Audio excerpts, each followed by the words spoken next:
സായന്തനത്തിന്റെ കണ്ണിൽ ശ്രുതിസാഗരം തിളങ്ങി.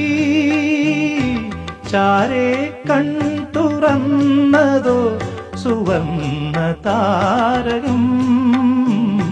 സായന്തനത്തിന്റെ കണ്ണിൽ ശ്രുതിസാഗരം തിളങ്ങി. ചാരേ കൺ തുറന്നതോ സുവർണ്ണ താരകം. സ്വർഗവാതിൽ കിളി തേടി തീരാത്തേൻ മൊഴികൾ.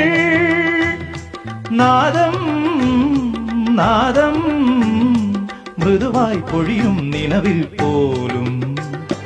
മെല്ലെ കേട്ടു കേട്ടാൽ മനമലിയും ഹൃദയമന്ത്രചിന്ത. മെല്ലെ കേട്ടു കേട്ടാൽ